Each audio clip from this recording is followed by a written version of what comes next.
Hi from Navan PC.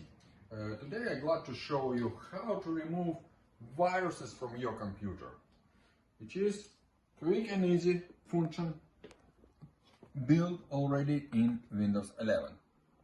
What we need to do is type here in search bar or T.